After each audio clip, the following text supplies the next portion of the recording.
So as per this experiment is considered microstructure examination. So most of the microstructure, grain structure you are studying in material science. I think you are not started the just you are given introduction to the grain structure. Still you have to study many types of grains, grain structure, phases. All those phases you are going to see in microscope. The experiment is very simple. So imagine you have got some material, but you are not familiar whether it is a steel or once you say it's a steel, by external experience it looks like a steel. But in the steel there are n number of steel alloys, n varieties of steels are available. Maybe more than 10,000 commercially available steel varieties are available. You understood? No, steel is not a one metal or one material. If you consider different composition, different alloying element, around more than 10,000 commercially available steels are available. But for experimentation purpose, other etc., there may be few more than 50,000 types of steels. But how to identify what type of steel it is? So when you come to industry, they may supply the material. Suppose you are manufacturing crankshaft, they may supply the material, but you have to make sure that you have selected the right material. Even though they have produced with good quality, but still you have to confirm that this particular material belongs to this particular steel alloy. For that, even Bosch also they have a separate microstructure division. So if there are many vendors, they have supplied the steel. Before using those steel materials or any metals in production shop, first they'll undergo microstructural examination. Whether those material, what order they have given, whether they are vendor supplied the same material. Suppose vendor is having material A and material the steel A and steel B. Suppose if steel B is not available, but company required steel B, he may supply steel A also. How to identify? The externally both steel A as well as steel B looks almost same. So internally it may be different. For that we require the microstructural examination. This is after the tool maker microscope. This is a tool maker microscope, and different parts schematic sketch is also available in our this manual. Just 1 minute, I am expanding it.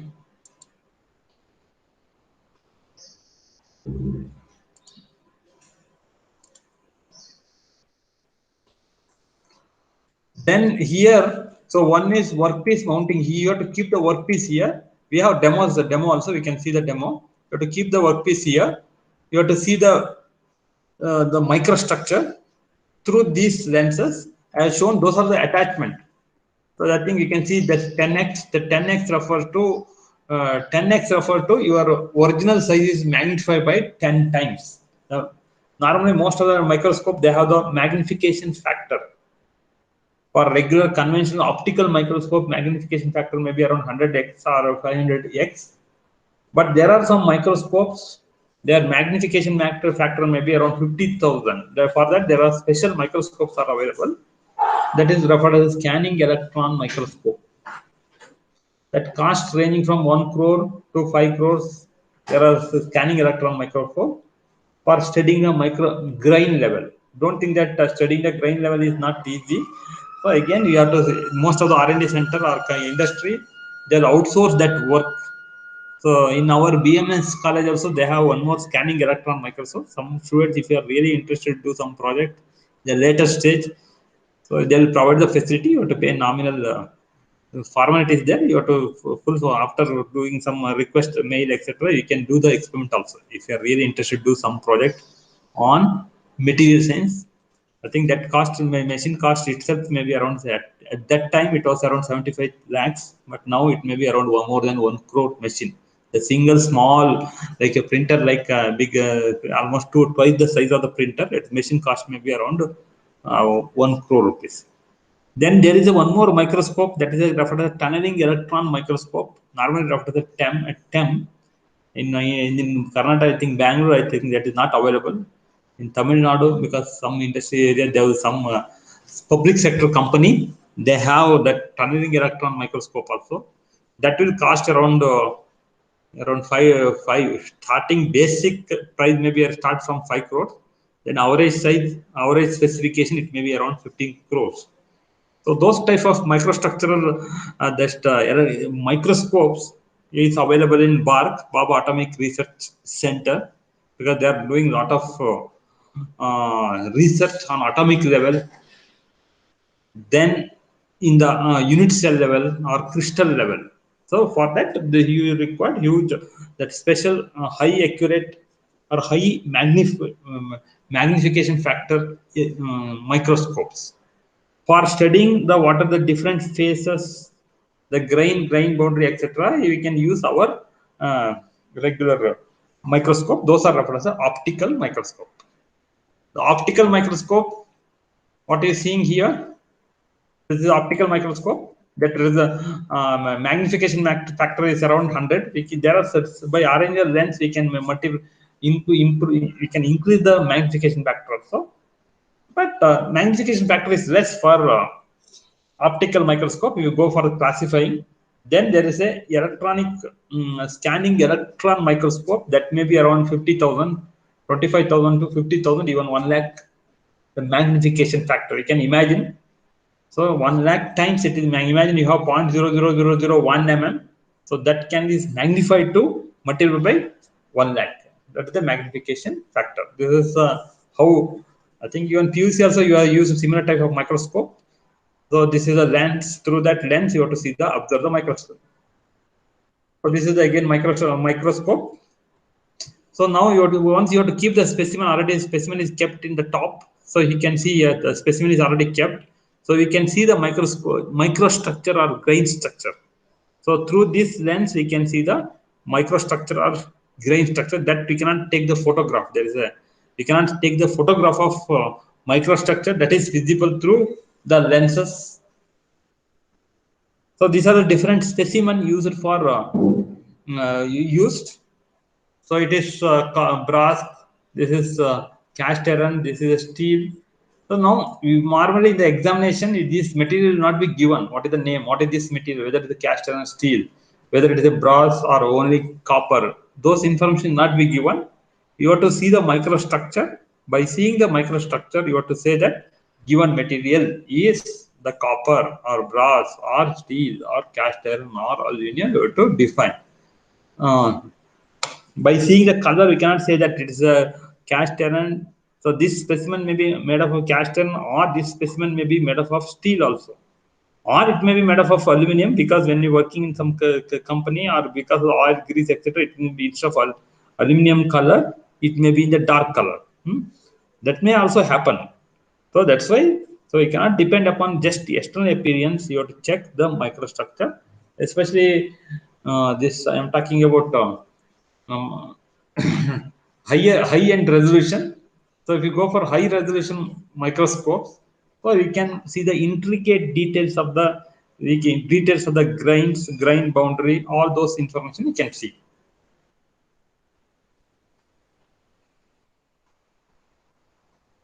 So as for your experimental part is considered in the examination, or even for the test, or even regular lab if it is an offline lab. So normally in our lab, we used to give the specimen.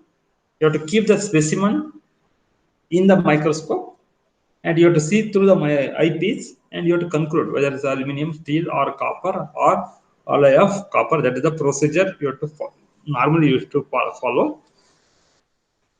But it is an online class. Just I'll show on video, then we can. First, I have to come.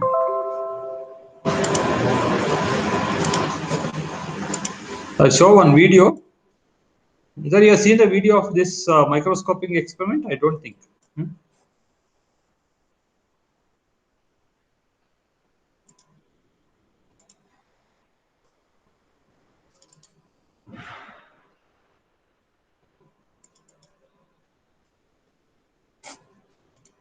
1 minute, I am opening the video.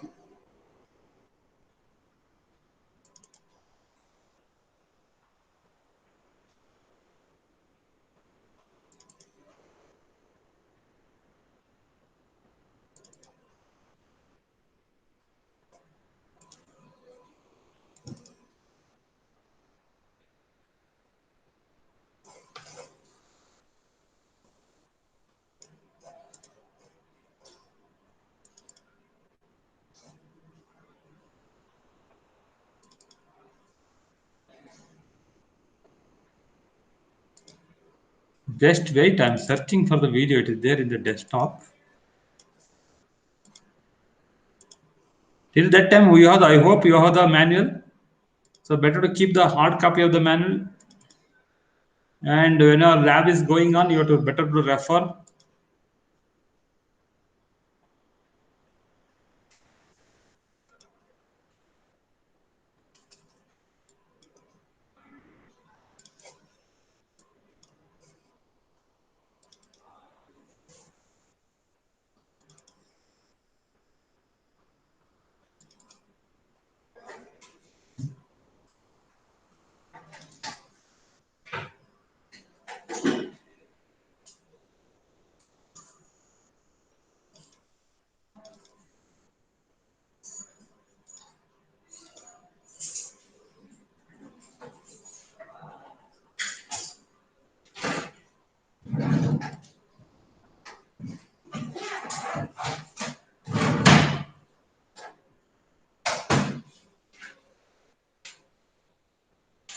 So okay, I'll try to get the video for that.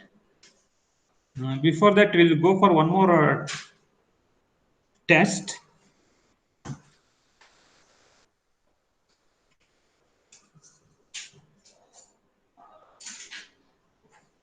Okay, video is available. I'll open.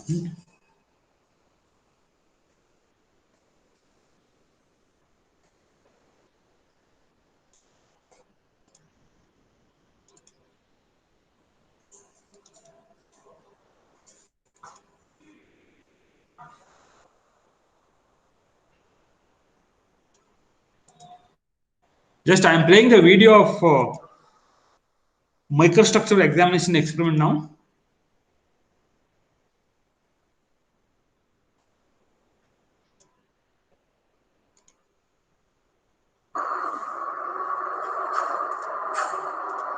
The specimen table can be moved up and down for adjusting the clarity by seeing through the eyepiece.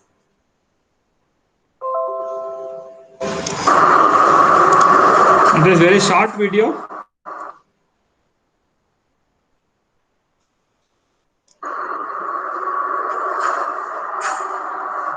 specimen table can be moved up and down.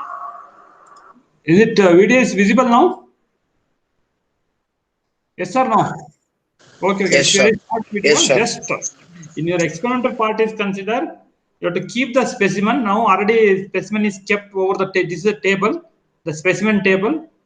So here the bottom of the specimen here there is one hole is there. Through that hole, so this complete specimen is available for these lenses when light is passes. Not top surface, bottom surface of the microstructure you are studying.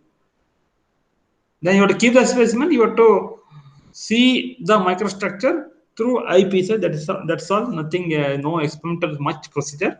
But you should be able to identify by seeing the microstructure. You should have background. The background in the sense of how the stainless steel microstructure appears or how brass microstructure appears. Like once you say some film actor like Shah Rukh Khan, if you say his name, you can imagine, no, so and so. Or Mahendra Singh Dhoni, if you say, you are imagining that whole personality. Like that, once you say brass, you should be able to imagine the microstructure of the brass. If you see the mic, once you see the microstructure through the eyepiece, you should be able to identify it is a brass or the copper or some zinc alloy or some other material. You should be able to identify.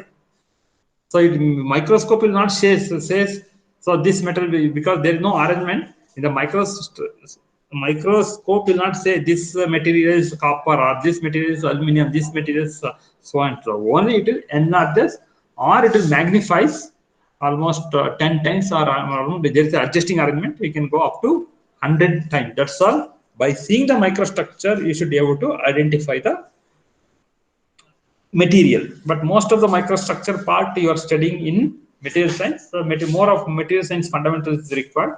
Only as per experiment is considered, we'll demonstrate how you have to do. For adjusting the clarity by seeing through the So now we can, because when grain structure is not visible, like you're focusing of camera, when grain structure is not visible properly, so there is an adjusting screw on the left side. We can adjust, we can move the table up and down. That is the focusing, so that we can clearly visible. The microstructure is clearly visible. When some object is not clearly visible from the in the camera, then there's a lens adjustment. Here also similar type of adjustment is available. Now he can see. By seeing through the eyepiece. So once the microstructure is clearly visible, you have to stop. So that means you have to see through the eyepiece. Then till we get clear microstructure, clear already the microstructure, we are not changing the microstructure. When still you have to operate this knob, the operate this screw till you get the clear the microstructure. That is the purpose. The movement of the table. That complete table can be moved up and down. Can be moved horizontally also. There is one more horizontal movement. Then you have to see through the microscope here, so we can see the. So now you can see this is the microstructure. That is when you're taking the photo, you're getting this, but it is a bigger microstructure. Once you directly view through this microstructure, view through the lens, so we can see the bigger microstructure. But when you're taking photo from outside, it looks like that only. Microstructure. This is the specimen you can see. This is a specimen through which we've seen the microstructure. Still one.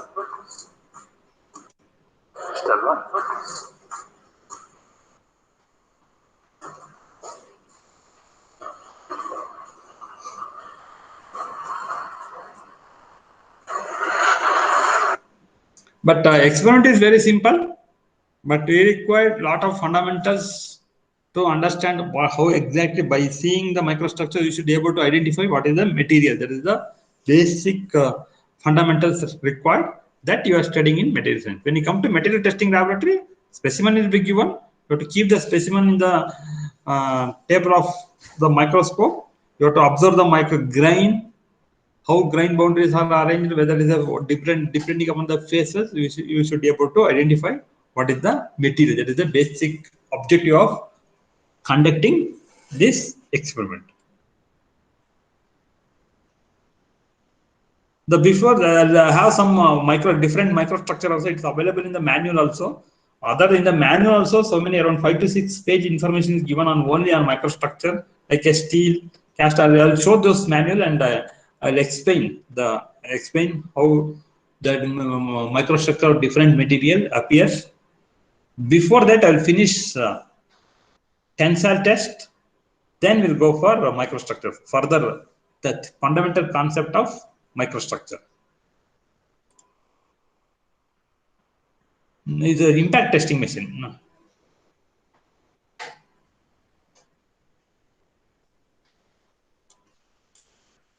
First, I'll show the video of impact testing machine. I hope it is everything is fine. First, I'll show the video of the impact testing machine. Then I'll explain the different concept.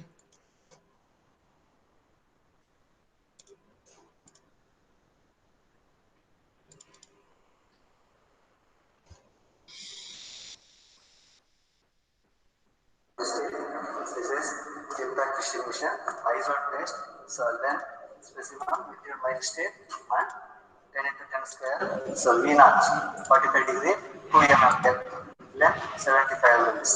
Next, the video is visible. Is it video is visible and audible? This is impact distribution. Yes or no? Yes, sir. Okay. First, you see the video, then I'll have the PPT. I'll explain the fundamental concept. Otherwise, it looks like a regular theory class. First, I'll see the video, how experiment is conducted. Then the other concept you can understand better. This is impact distribution, isolate test, so then specimen material mild state and 10 into 10 square, so V naught, 45 degree, 2 2 mm depth, length 75 mm. Next, one stopper piece is there, and Allen key is there. Specimen, pendulum, vertical position. 3 is this downward and not. This is specimen, setting piece, angle. So it will fix it. Again, Allen key will tighten it. So here in tensile testing, basic concept is load is applied steadily. So there is a one concept you have to remember. The load is applied with steady load. It is applied, not sudden load. But when you come to whenever there is a crash occurs, or aircraft crash occurs, or automotive impact occurs, or some building collapse, or if you drop certain weight from the weight or some object from the certain height, like if you drop some object from the 3rd floor or 4th floor, so then it hits the ground, then it is not a steady load or static load, it will comes under dynamic loading. So already we have finished the bending strength of the material, tensile strength of the material. So when those loads are applied very slowly, but there are some cases the load may be applied suddenly, or that type of loading are referred as impact loading. So now in this basic concept or objective of this experiment is, so what is the strength of the material, or what is the resistance power of the material, so when it is subject to impact loading. So now again you are the specimen, those are specimen drawing, I'll show you later. First you have to mount the specimen. There is a pendulum bob. So pendulum bob will go and hit the specimen with higher velocity. So when it hit the specimen, so specimen will absorb the energy. So how much amount of energy absorbed by the specimen before it fails is nothing but its strength of the material. Imagine if you keep an aluminum specimen, so then it will break with absorbing minimum amount of energy or impact load. If you keep the steel material, so again it collapses or it may fracture with absorbing maximum amount of loading or energy. For that, so you have to find out how much amount of energy is absorbed by the material before it fractures is nothing but your impact energy. So that means one stage is you have to mount the specimen, and he is explaining how to mount the specimen. I have detailed PPT with different stages, photos of different stages. First you see the video, then you will understand. Again, this is scale. This is chopping. So now he can see one scale. So this scale indicates how much amount of energy is absorbed before the specimen fails. The specimen fails by absorbing only 30 joule of energy, or this 30 watts of energy, or 60 watts of energy, or 90 watts of energy. If it is more than, imagine there is a specimen 1, it absorbs only 30 watts of energy, another specimen absorbs another 60 watts of energy. The strength for the second specimen or impact strength of the second specimen may be very high compared to first specimen. So now, first stage is you have to mount the specimen. After mounting the specimen is hit by a impact loading. So once it hit by the impact load, how much amount of load absorbed by the specimen we can calculate, or we can get it from this display device. This is the indicator, pointer. This is ISO scale. I will go into ISO scale. Version maximum 168 joules. Next pendulum 90 degrees there. And stopper this is there. Stopper. So now this is the pendulum bob. So now already we mounted the specimen. The pendulum bob will go and it hits the specimen. That is the major things it is required. Certificates, internship certificate. ಅಲ್ಲಿದೆ file. ಯಾವ ಇಯರ್ದು ಹೇಳಿ? 1819 ನನ್ನ ಫೈಲಿಂದ miss ಆಗಿದೆ, ಅದಕ್ಕೆಲ್ಲ correct ಮಾಡ್ತಾ ಇದ್ದೀನಿ ನಾನು. ಅಲ್ಲಿ ಕೊಟ್ಟಾಗ ಎಲ್ಲೋ 1819 ಇದೇ ಸಿಗ್ತಾ ಇಲ್ಲ. ಚೆಕ್ ಮಾಡಿ. So okay, so now you have to apply the impact loading. So to apply impact loading, it's a pendulum bob here. It's a pendulum bob. It's a hinge. It is hinged at one particular point. It is a pendulum bob. So you have to initially it is locked position. Here there is a lock. Especially when you conduct the experiment, you should be very careful. So there is a red color. So you can see the locks. The different photos later. But initially the pendulum bob is locked. So once you release the lock, this pendulum bob will go and hit the specimen. That is nothing but an impact loading. In the case of tensile, compression, bending, as well as shear testing, the load is applied steadily by hydraulic device. But when it comes to impact testing, so you are applying load because of the virtue of the position, because it is at a higher position, so it has some energy. That is nothing but a potential energy. So once you release the lock, so it moves, the potential energy is converted into kinetic energy, which it moves with higher and higher velocity. So finally it hit the specimen. Once it hit the specimen, so energy is absorbed by this material. ಸಿಕ್ತಾ? ನನಗೆ ಒಂದು ಕೊಡಿ, ನಾನು collect ಮಾಡ್ತಾ ಇದ್ದೀನಿ. Remove it. Next, this is 90 degree. This is next pendulum height 8104.84 mm. Next weight 21.040 kg. Weight is there. All those geometrical dimensions with the weight, everything is available in the manual. That will be given in the one examination also. No need to remember what is the weight of the pendulum bob, what is the length of the pendulum bob. Those are the standard dimension. Those will be given in the examination.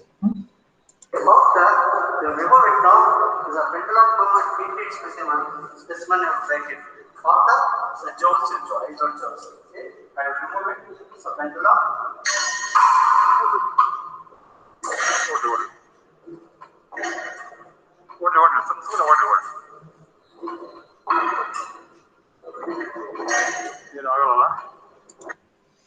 So now we release the pendulum bob.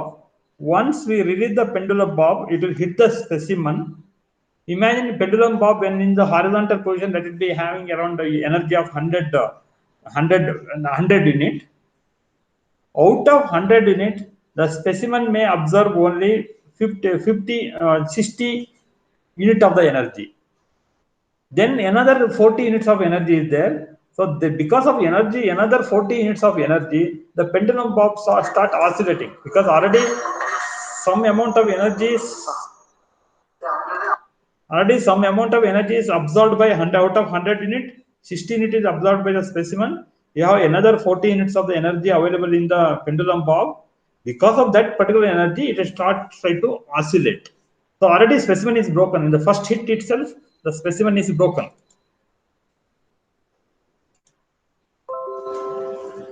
Okay. Is it visible now?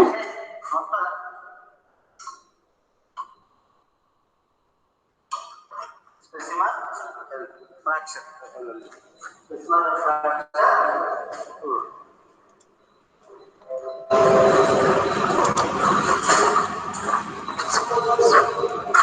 Is it video is visible now? Yes or no? So from your side, you have to tell. I think it is. Yes, sir. Okay.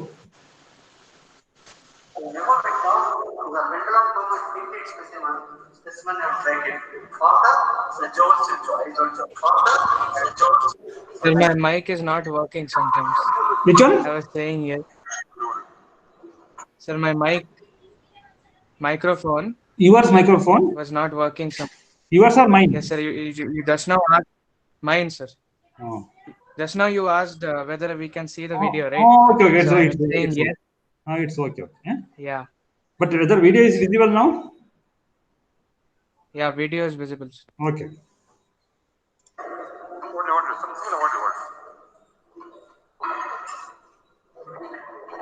So that means why it is oscillating is initially, imagine, just I am giving an example, simple example. It has energy of 100 in it. The maximum energy in the horizontal position by virtue of its position is 100 in it. Out of 100 in it, so when it hit the specimen is absorbed some amount of energy, fraction of energy. Let it be around 60 units of the energy is absorbed by the specimen. One specimen breaks or fractures, still some amount of energy is available. Because of that remaining 40 units of energy, so this it oscillates. Still it gets zero.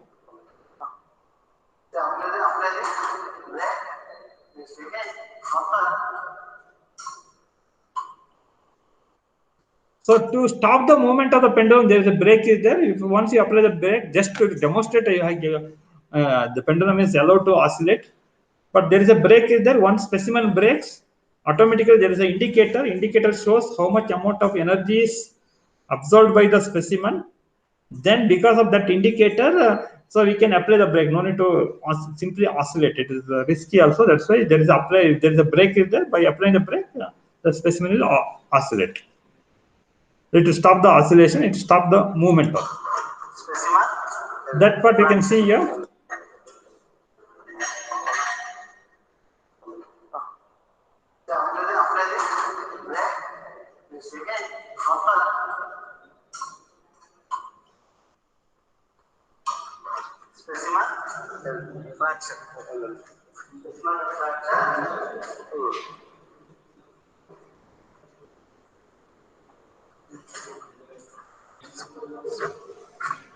The fractured specimen.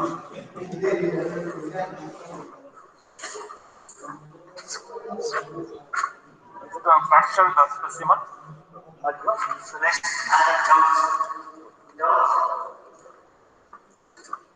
so that joules, this is so 20 joules. So here there are two scales are available. Two scale. The outer scale is for Charpy test. One more for there are two impact testing. It is not just one impact test. One is Charpy test and one more is ISO test. So now we have conducted ISO test. So where pendulum bob is kept at horizontal position. Same machine, we can conduct two tests. One is ISO test and one more is Charpy test. But only position of the pendulum bob may be differs. But what you kept for the pendulum bob, you can see here. So now we can see the video. So pendulum bob is kept at 90 degree or horizontally for ISO test. When pendulum bob is kept horizontally, then maximum amount of energy available that we can see. Now you can see here. The maximum amount is around 160 some amount is there. I have a scale separate photo you can see. So it absorbs almost 20 joules of energy. This is 0 joule, this is 10 joule, and this is 20 joule. It absorbs 20 joule of energy because specimen broken already. How much of amount of energy it absorbs before it fails is given in terms of joules. Now you can see the pointer. The pointer is, it shows around 20 joules. 20 joules of energy is absorbed. That 20 joules divided by cross section area gives how much, what is the impact strength. Though finally, in simple way, you have to mount the specimen, then you have to apply impact load. After applying the impact load, you have to measure. So what is the amount of energy absorbed by the material before it fractures by impact load. So this energy 20 joules. 1 Newton is equal to 2 joules. This is showing 20 joules. There are two scales. Outer scale is now this complete pendulum bob is kept in horizontal position for the ISO test. That you have to remember. For ISO test, you have to keep the pendulum bob horizontally. For Charpy test, you have to keep the pendulum bob around 135 degree. That is in the other position. Today, I am not going to do any Charpy test. You are doing only the ISO test today.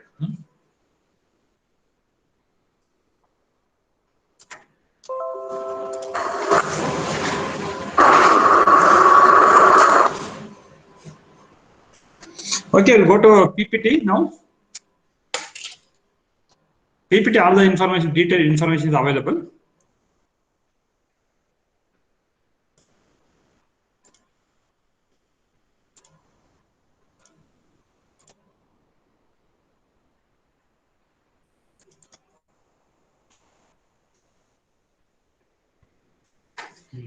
Just I'm opening the PPT, just wait.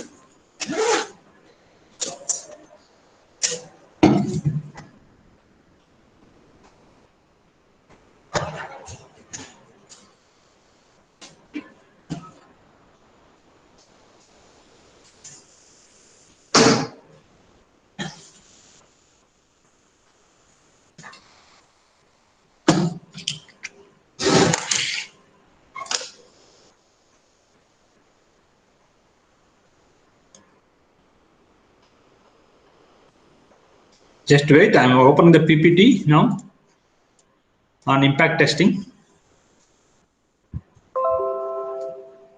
So, okay, I think PPT is visible now. PPT. At least one of you can respond, yes or no. Yeah, yes, sir. It's Okay. visible. Now this machine already you have seen. So normally there is a guard is because safety is also important. Safety of the operator is also important. Not only imagine once you join the industry. So if nothing will may not happen to you, but if something is happened to the operator, then the manager, everyone is in the difficult conditions. If there is a labor union, they'll go on strike. His hand may break, his head may break, or his leg may break, or he may die also. So that's why safety is also important. Not only technical aspect you have to learn. Other than that, the safety of the machine is important. Safety of yourself or engineer is important. Safety of the operators also important. Safety of the people they are loading, unloading. Their safety is also important. They may not be knowing what is the consequences, how this how machine works. So there may be contract labor also. If you go to even bigger automotive companies also, the most of the work is done by contract labor. Loading, unloading, everything is programmed. The operation, machining operation, turning, boring, drilling, everything is programmed. So operator will come and load. Operator may not be regular employee of the company. He may not be even degree or diploma holder or ITA holder. He may be just labor. So they will outsource through some company. Yeah, this time, this few days he may come. After 1 week or 2 months, after 1 or 2 months, he may leave the job. He may going for someone. Some new person will come. That's why. So safety is also important. Most of the impact testing machine they'll put safety also. This is a safety mesh they have put so that you cannot. So your students, especially in our lab, students cannot enter into this region. And here also it will hit whenever it swings. It may hits also here also. The front sufficient clearance should be given. So in our lab also we are given sufficient clearance. This is a one more view of impact testing. But again, before that, so when there are two types of testing, so one is impact test CHARPY and one more is impact test IZOD. So today you are going only the impact test IZOD. In impact test IZOD, one of the major you have to ask in the examination, they may ask for impact test IZOD or how the pendulum is kept, whether it is inclined or horizontally. Normally, even if you go to industries also, interview also, they may ask. In the case of IZOD, IZOD impact test, this pendulum bob is horizontal. You can see one latch here. Latch is nothing but a locking arrangement. So that's complete pendulum bob is horizontal for IZOD test. When it is inclined, so when it is inclined, then it will be CHARPY test. Now complete machine is set for IZOD test. Now this is the actual machine we have. So here we are given some safety arrangement, additional here arrangement is given for the safety. This is what machine we have from our lab. This is the actual machine in our lab. I have not taken it from net. So now this is also again one more photograph. So why I am taking this photograph is, so now complete machine is set for the ISOD. In the next week you are going to conduct one more test, that is Charpy test. But this pendulum bob is not horizontal. It is around 40-degree inclined. It comes around 130 inclination degree, 130 with respect to horizontal plane, or you can say that 40-degree inclination from the horizontal plane or horizontal surfaces. 45 degree. This 45 degree total inclination may be around. It comes around 130. So this is a safety guard here. This is a safety guard. It is a horizontal. When it is this pendulum is horizontal position, it means it is set. Complete machine is set for the ISO test. So now this is the indicator. This is the gauge. Pointer is there. Pointer moves. There is a the inside scale is for the ISO test, and the outside scale is for the Charpy test. For today's test, you are considering only the inside value. The inside value. This is the for ISO test. I think already I have one more photos also. I think. So now, so one is, if you consider impact testing machine itself, you have to arrange the machine, reconfigure the machine, or you have to set the machine such a way that the whole pendulum bob is horizontal. It should be horizontal in the ISO test. One is you are talking about the machine, how machine should be set for ISO test. Then other thing is the specimen. The how specimen is there for the ISO. So what is the type of specimen used in Charpy test? Today we are discussing about only specimen used in ISO test. This is the photograph. You can read, I think, how the specimen is set for the ISO test. This is a photograph. Is it a what type of if you talk in terms of mechanics of material, how the specimen is mounted? Can you say it's a cantilever?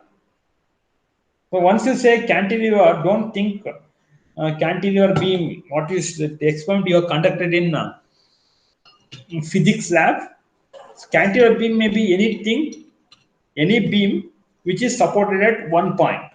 Other end is free. But most of the time in the physics or in the lower PUC level or engineering level, even first year also, you may always think in only a few of them maybe. But strictly speaking, when you come to the analysis of the structure, so once is a cantilever, so it is a special type of beam. The one end is fixed and another end is free. You are like your flag hoisting post, even posts used in your cricket field or not especially in the volleyball or throw ball. So there, one end is fixed, other end is free. So now in the ISO impact test, the specimen is mounted like a cantilever beam.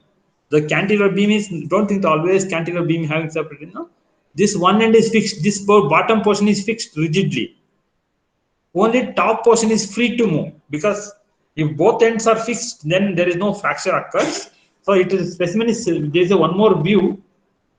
So now this is the specimen. The specimen bottom portion of the specimen is totally mounted inside the clamping arrangement.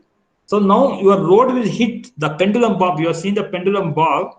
The pendulum bob hit with the striker at certain distance. This end is fixed, and the load is applied at certain distance. Now it is almost like a cantilever beam. In ISO test, the specimen is mounted like a cantilever beam. The only one end of the specimen is fixed. But when you fix the specimen, there is a notch here.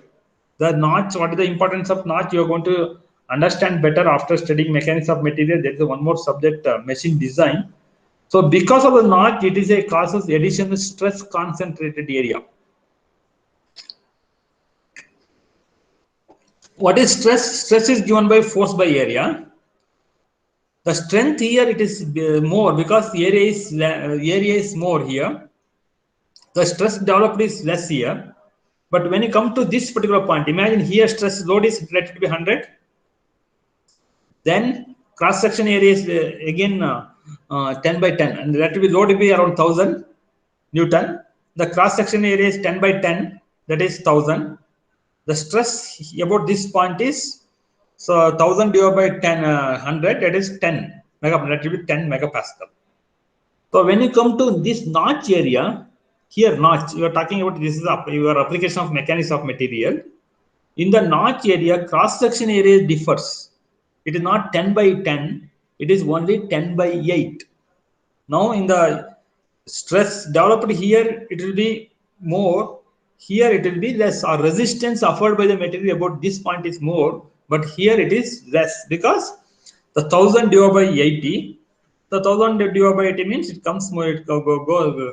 We can imagine how much it comes. The stress is developed here is more because the area is less. When area become less, stress is more. Because of more stress, the specimen breaks about notch point. It's simple logic. If you make small notch on the steel wire, even if you take one cucumber also, take knife, you cut one small piece. No need to cut the whole cucumber. Make one small notch and bend it. It fails or it breaks about that particular point only.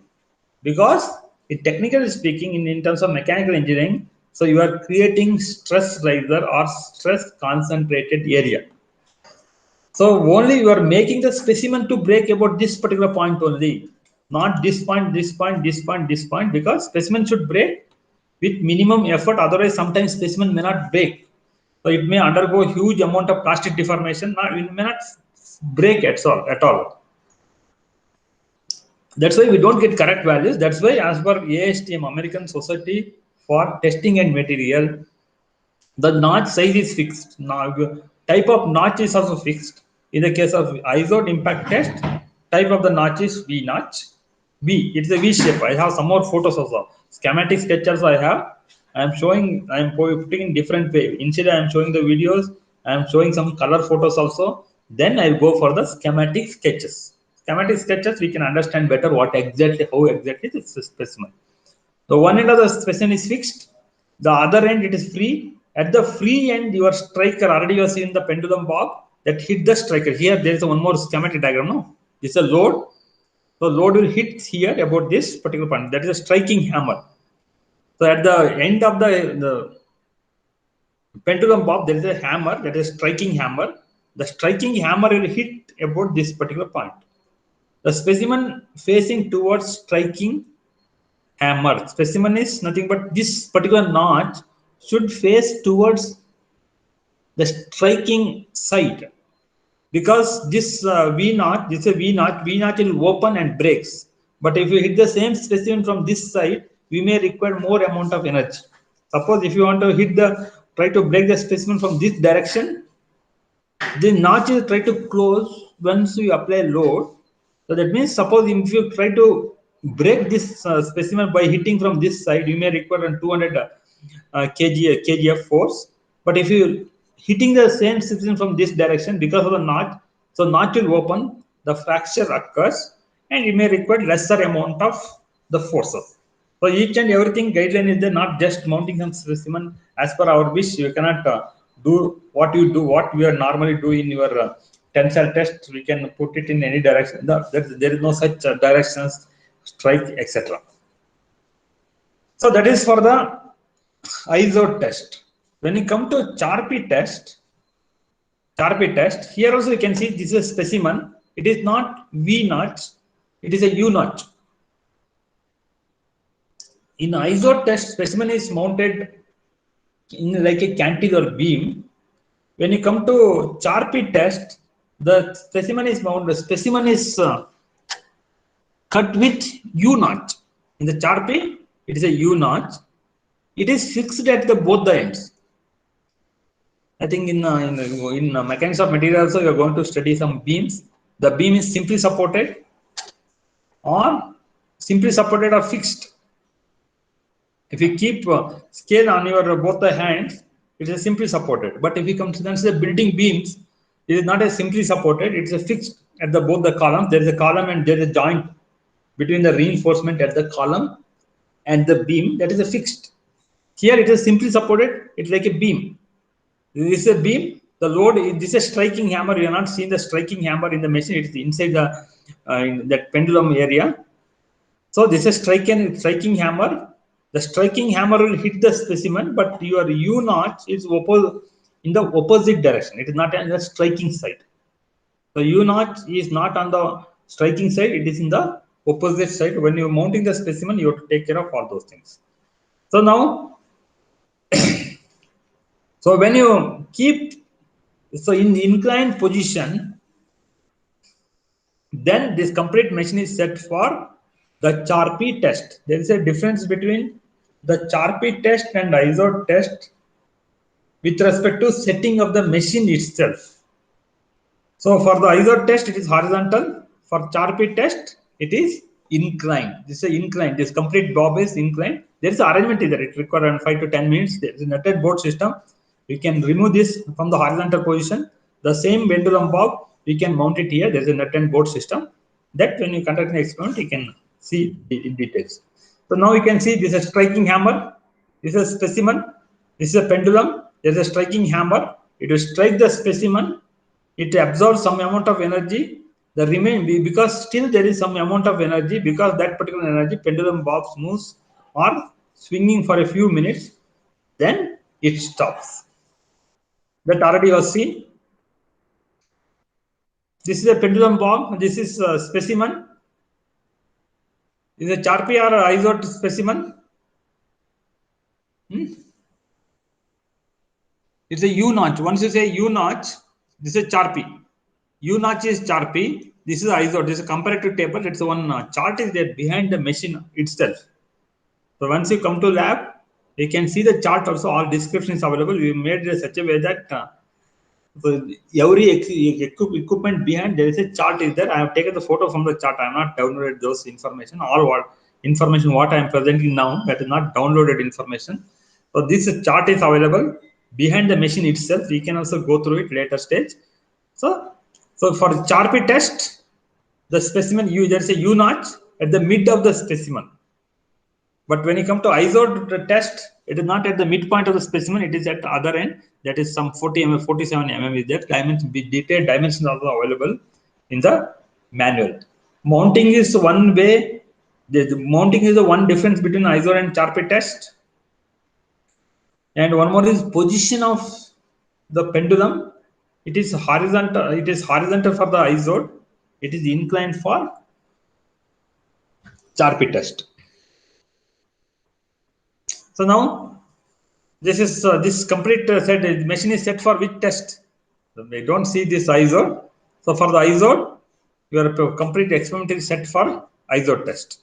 Horizontal position. When it is horizontal, you can. I am telling you about the safety. There is a safety locking arrangement. Even when you are not, there is an automatic locking arrangement here. So we can keep it horizontally. Automatic locking arrangement is there. Suppose that main locking arrangement fails, means there is a one more locking arrangement or safety bracket here. Even main locking arrangement fails, means it falls on the safety lock. The utmost care is taken even when you design the machine itself. So now I'm talking about ISO test. So ISO test, when it is in the horizontal position, the maximum amount of energy it can carry is around 168 joules. When it is in the horizontal position, so maximum amount of energy, it is in the, by virtue of its position, it is nothing but your potential energy.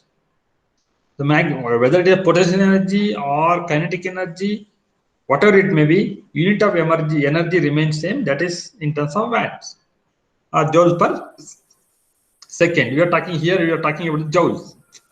The maximum amount of energy available when it is in the horizontal position is 168. 168. Out of 168, 143, 140. Just as per this, the 140 units of the energy is consumed or absorbed by the material. The remaining we have is around 160. Pointer moves from this end to this end. I hope you understood. Do you have any difficulty here with respect to marking point?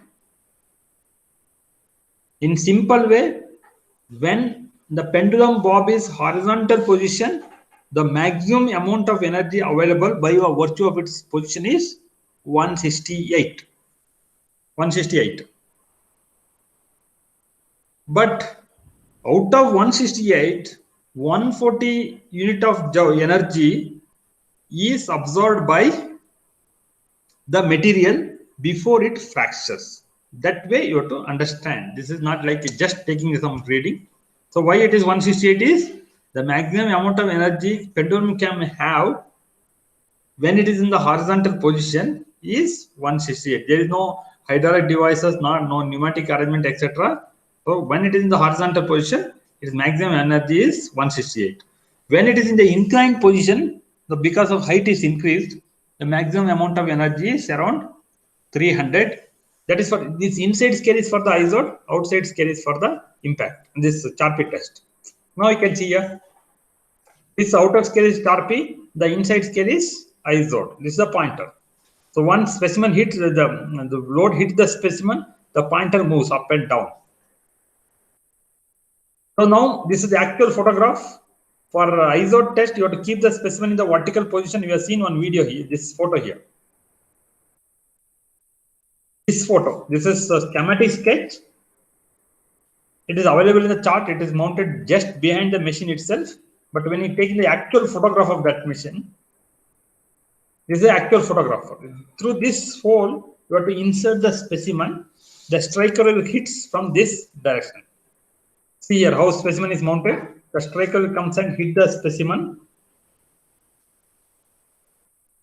So this is in the pendulum. At the end, there is a striking arm. This is a striking. It's removed. You have to show that put here. This is a striking arm. This portion will go and hit the specimen. So now how the specimen is mounted here. This before mounting the specimen. This is the specimen. So this is V notch. The depth is 2 mm. This is V notch. Depth is 2 mm. So here we can see. So once specimen breaks here, after breaking the specimen, you can see the specimen like this. See here. This portion is at the bottom. This is at the upper part. Now I think that's only 1 minute video. I will play the video. Then you can understand better now. So that I can stop this.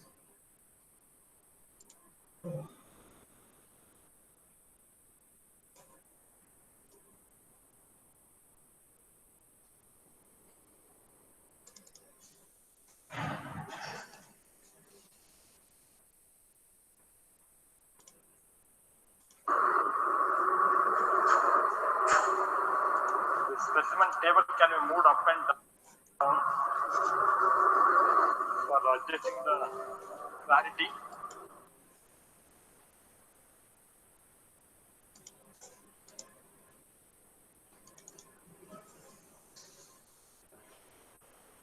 This is impact distinction, ISO test, so then specimen material mild state and 10 into 10 square, so V notch, 45 degree, 2 mm depth, length 75 mm. Next, Now you can see, you can understand better.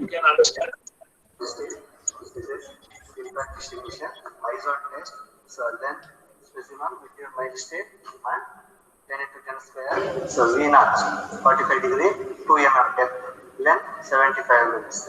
Next, stopper piece is there and Allen key is there. Specimen, pendulum, vertical position, this downwards and notch.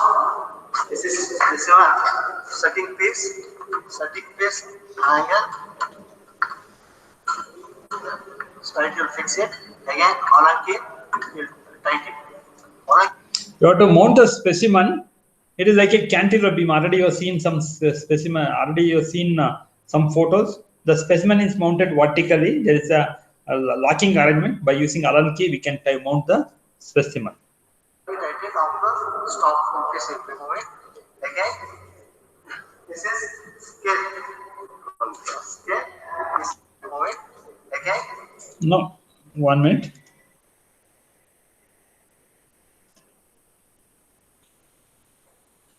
This is scale. This is Charpy scale. This is ISO scale. I will do into this is ISO scale. So here we can see this is inside scale is ISO and outside scale is Sharpie. I will do into ISO position maximum 168 joules. Next pendulum 90 degrees is there. Stopper this is there. Stopper. I told out the safety arrangement. This is the locking arrangement. Even though inside locking arrangement it will be horizontal, even if you remove the locking arrangement also it will be there. But to be on the safer side, you are putting the additional external locking arrangement.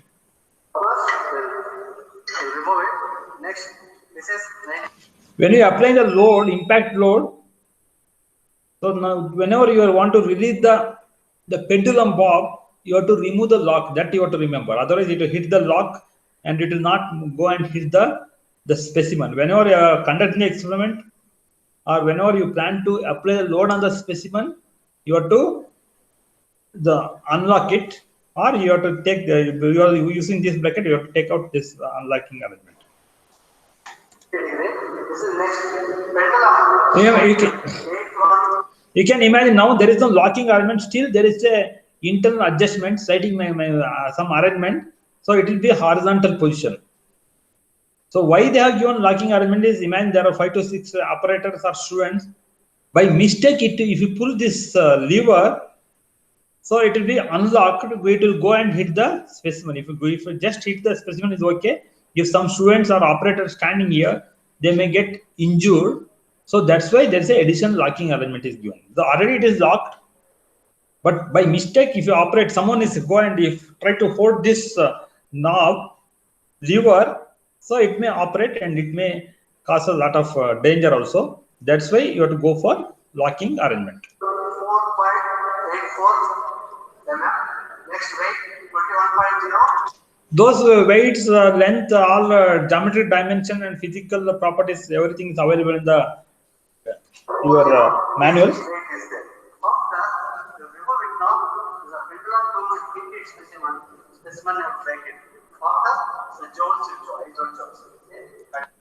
You have to remember here. So now it is ISO maximum amount of energy is around 100, I think 100 unit, 100 joules. Now it is in the horizontal position. It has maximum amount of energy. You start from maximum amount of energy. It comments it's here. That means, so imagine I am giving the same example. You have originally when it is in horizontal position, the energy available may be 100 unit. Once it is hit the specimen, some amount of energy is absorbed, and remaining amount still there is some amount of energy. We are not interested in that particular amount of energy, wasted energy. We are interested only how much amount of energy is absorbed by the specimen before it fractures. Already specimen is broken now. In one swing, one hit only specimen breaks. That the dimension of the specimen, crack, that notch, everything is prepared such a way that in one shot the specimen should break. No second round or third round. That's why in the first hit itself, specimen is broken. You can see here, once again repeat it. So there is a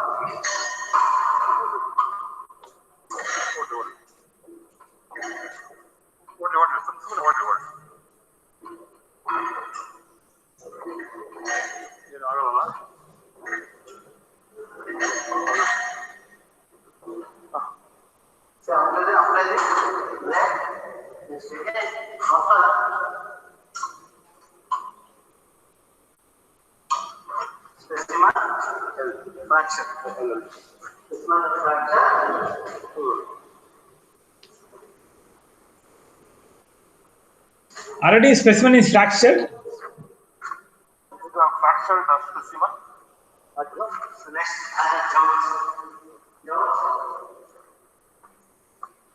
so that this is so 20 joules and so this energy 20 joules. 20 joules is equal to 2 joules. This is showing 20 joules.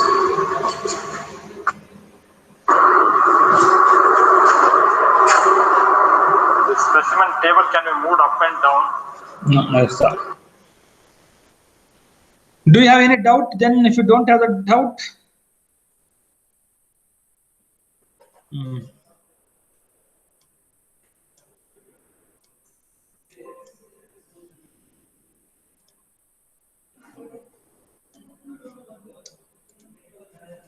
I think PPT is visible now. So now, yes or no? You have moved from video mode to PPT mode. You have to Visible.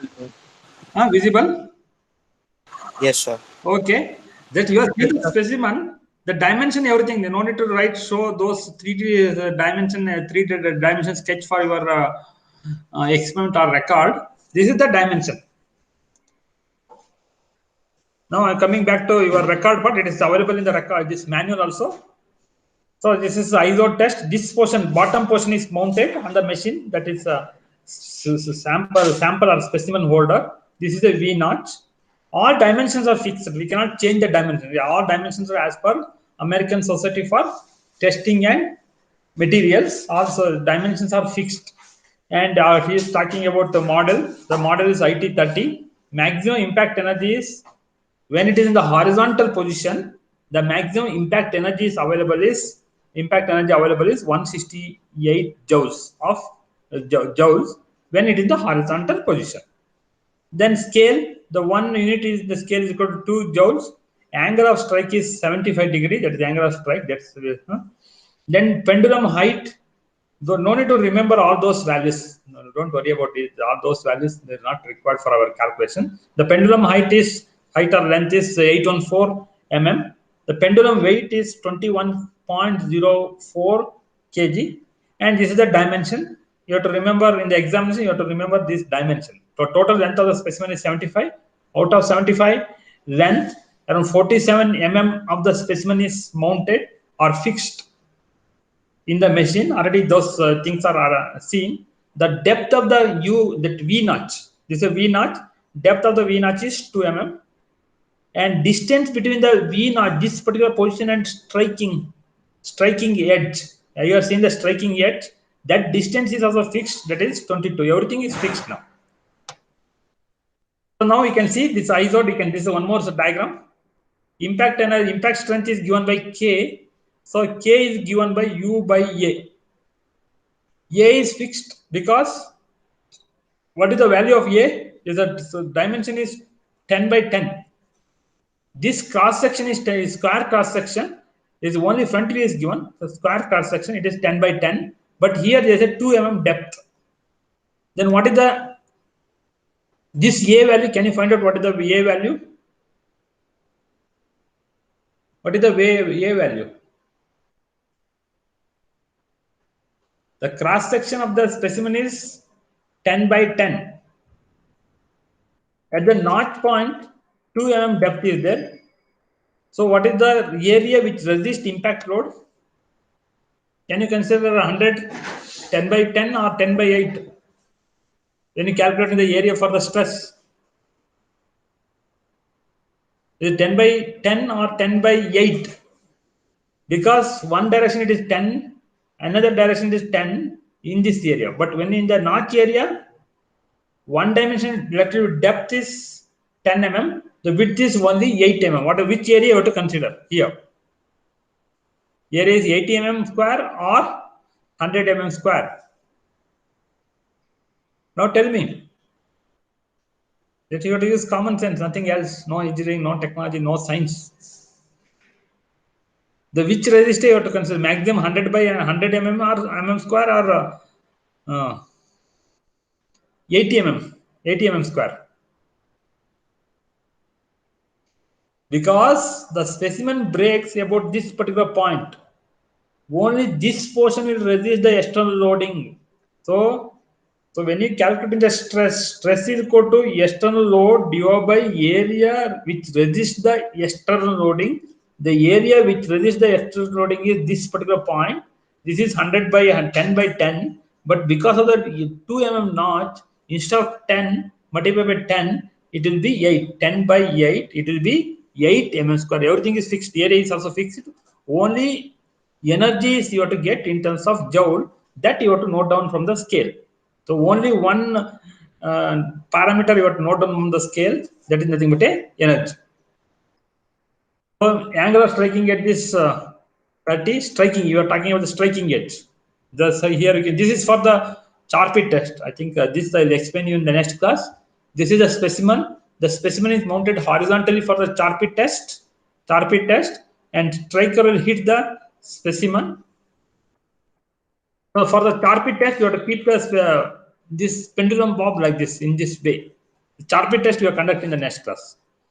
For the Charpy test, when it is in this particular position, it has maximum energy. That is, I think it is around 200, I think. Then it will hit the specimen sample. After hitting the sample, it will absorb the energy. Sample will absorb the energy, and still some amount of energy is available. Let it be around 100 unit of energy is available. Out of that 100, the 60 unit of the energy is absorbed by the specimen. The remaining 40 units of energy is available. Because of the remaining 40, it will try to move upward direction. That's why the pendulum bob swings to and fro motion. There is a difference between ISOD and Charpy test. That will once you finish the Charpy test, you will distinguish. But at present, in Charpy we have U notch in general, but ISOD V notch. Charpy, the specimen is mounted horizontally. In ISOD, the specimen is mounted vertically. The striking point in Charpy, middle of the sample, but upper tip of the sample. So here we can see upper tip is like this. It is at a midpoint. This is 75 mm. So it is upper tip. This is a striking point. The striking point is upper tip. The common specimen dimension 10 by 10. Original dimension 10 by 10. But at the notch point, it will be 10 by 8 mm only. So now we can see this is one more schematic. Most of the photos I put it in your manual. Myself, I edited the manual so that it will be self-explanatory. Even whenever if you get some good photos from the net or some sources, I used to put all those things in the manual. But the examination point of view or for record writing, I have given some sketches. One is schematic sketch. If you write in the record, that is sufficient. No need to write this. So now we can see the Charpy test. So the specimen is mounted horizontally. That's one difference. For ISOD test, the specimen is mounted vertically. Charpy test, pendulum will hit at the exactly center. For ISOD test, the pendulum hit the top, almost very close to top point. In the case of the specimen dimension 10 by 10 here. The cross section is 10 by 10, but length is 75 mm here. Length is 75 mm. This is the one more schematic. This is the striking hammer. These photos are available. I think these photos are available in the manual. But this will understand. This is a schematic sketch. For Charpy, the specimen is mounted horizontally. This Charpy. Normally it is Charpy, it is a U notch. This is ISOD test. It is V notch. Charpy can have both V notch as well as a U notch, but generally U notch. What you are doing is U notch, but ISOD, it is a V notch.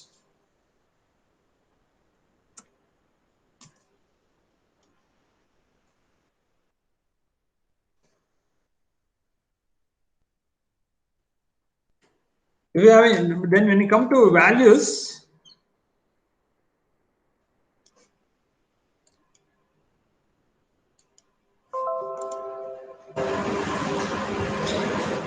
only one value you have to note down.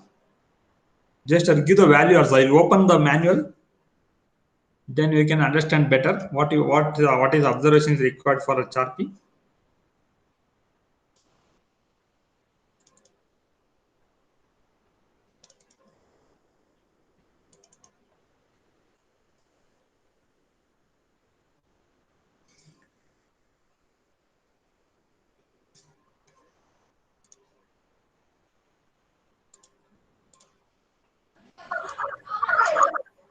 Yes, visible. Okay.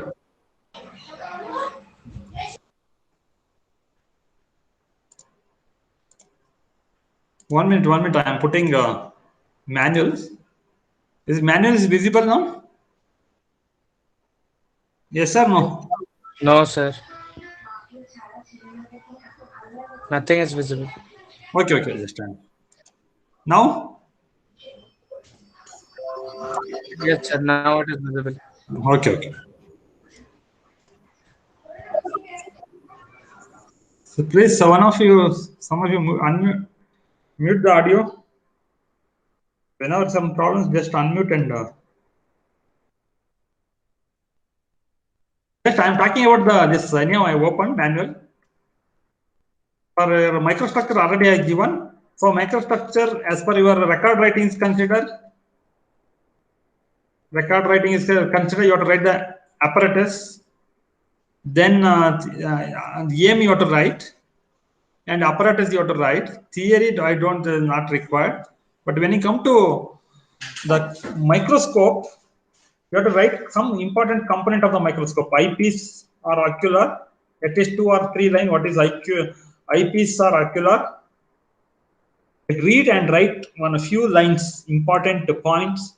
What is eyepiece? What is its purpose? Then I don't say write first line or second line. This is your become engineer after a few years. You studied, already you are educated. So read this complete paragraph and write 1 or 2 lines about eyepiece. And objective lens. What is objective lens? Physics is stage where it is specimen is platform, where the specimen is mounted.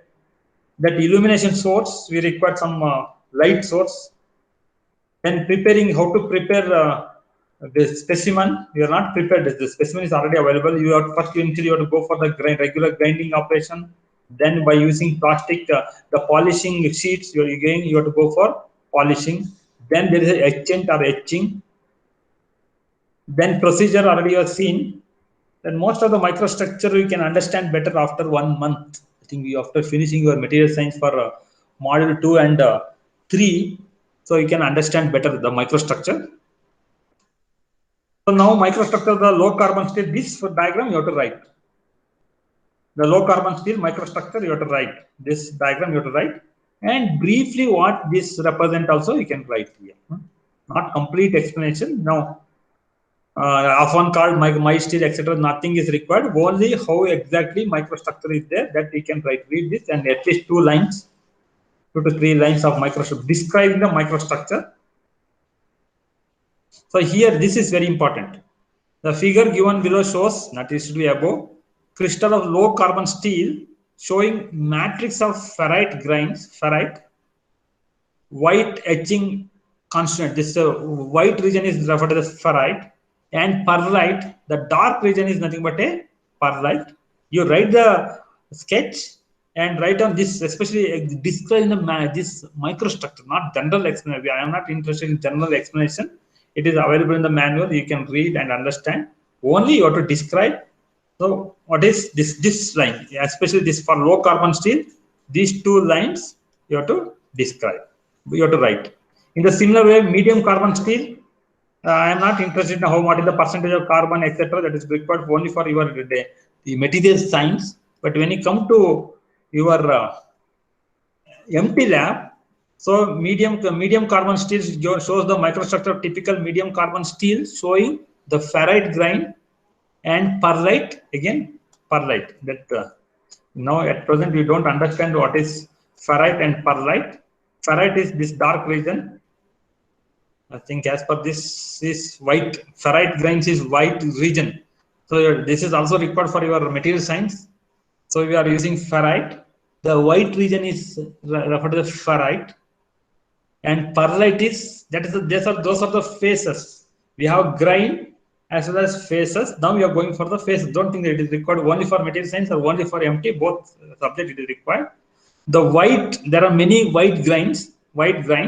Those are nothing but a ferrite grains or white phase, and background phase is dark region. That is nothing but a pearlite. At present, you don't understand what is pearlite, etc. But at least write this diagram. You explain, because you require another 1 or 1.5 months to understand those microstructure.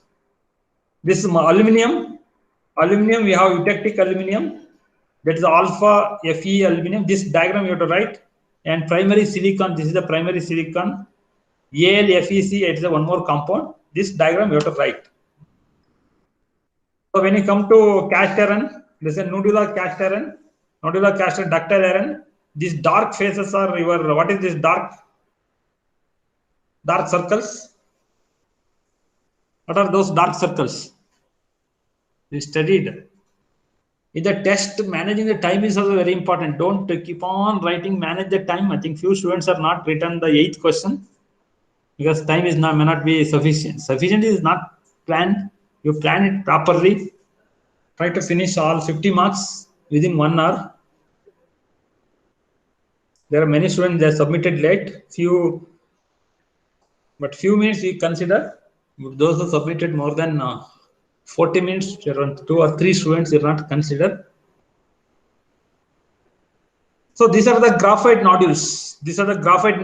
You studied in cast iron. I spent 1 hour for the cast iron microstructure. So nodular cast iron. So here there's a dark phase. We are talking about the phase. I am introducing one more term, material science, familiar, repeatedly used term used in material science is the phase. This is the dark phase. Dark, then background is white phase. This diagram you have to write. Gray cast iron, the graphite is in the form of flakes. This is a graphite free form. Carbon is in the free form. It is a graphite. It is in the form of flake. Gray cast iron, it is in the form of flakes. Nodular cast iron, it is in the form of spherical nodules. That's the difference. Then malleable cast iron, it is having totally different microstructure. So here you have perlite microstructure. For timing, you write down the sketch. But in general, you have to remember, one is background white phase, PHASE phase, and some region is a dark phase. There is a white phase and dark phase. So we have module 2, half of the module 2 is based only on the phase diagram. There you understand better, but practice, write these sketches. But in normally what you used to do in the lab is, you'll given around 3 to 4 specimen, like carbon, cast iron, etc. By seeing through the eyepiece of the microscope, you yourself you have to do this microstructure, but you're not seeing the microstructure through microscope. The microstructure is already given in the manual. Only those microstructure is only this microstructure you have to write with brief explanation. Don't write about what is malleable cast iron, how it is produced, what is composition. All those are not interested, not required in your record. Only the description of the microstructure is important. So this is the brass. So now, strictly speaking, inside the brass, it is like a, see here. If you see through the microstructure, this distance is around 0.2 mm. From this point to this point, this is a scaling. From this point to this point, it is 0.2 meter to 0.2 mm. You can imagine, no, 1 mm. From this point to this point, it is not around 5 mm or 10 mm. It is only 0.2 mm. This I am not interested. I just will do it later. Hardness, we have finished. But when you come to hardness, is the Brinell, just those are not written the hardness testing. I been showing what are the things you have to write. Because Rockwell I have given. This is Rockwell. You have to write aim, you can write. The specification also you can write. Description, this sketch is not required. Just name important parts of this machine. But what I am interested is this. This diagram you have to write. At least first. No need to write this diagram. Pointer option is not available here. This diagram, the 3D diagram is not available here. This diagram shows the basic principle of the Rockwell hardness test. That diagram you have to write. This this standards are not required. What this table you can say. I think today morning I shared the information. It is there in your regular third semester WhatsApp group. Today I shared the information for record writing. Just go through your group. That PDF file I circulated. PDFs or JPEG file. Again, those information we put it in your Google Classroom. This is one more tester. Now I'm not interested.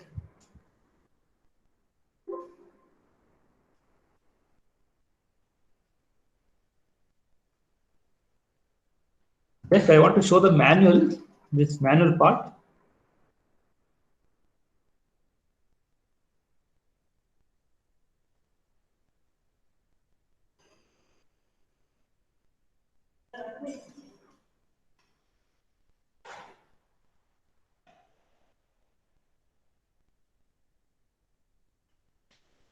Here, if for your record writing, now only I am telling instead of writing here, you can note down. As usual, you have to write experiment, number, game, the apparatus used, and specifications are right. Description is not required. We write this block diagram for impact testing. This specimen sketch you have to write. Procedure you have to write. This specimen sketch you have to write. No need to write this diagram. These two diagrams are not required. Only initial, the schematic sketch is sufficient. This diagram is not sufficient, not required. The observation, the least count of the scale, that is for 2 joule.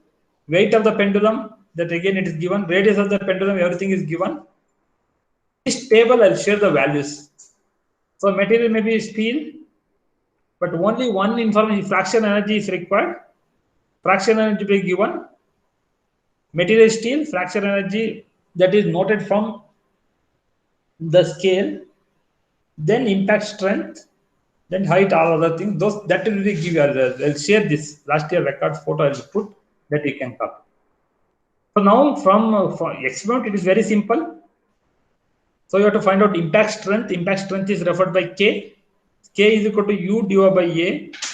A is cross section area. It is not 10 by 10. It is 10 by 8. The U is the energy absorbed by the specimen. That you have to note down. That value will be given because you are not noting the value. So that's all. If you have any doubt, you can clarify. So those are not entered your USN number. Please enter your USN number and your name. If you don't enter, it will be considered as absent for the class. Don't just enter and leave the classes in. Now it is leaving time. You can leave. Those are not entered your name and USN number in the chat box. Please enter. After entering, you can leave the session. If you have any doubt, any clarification, you can clarify now.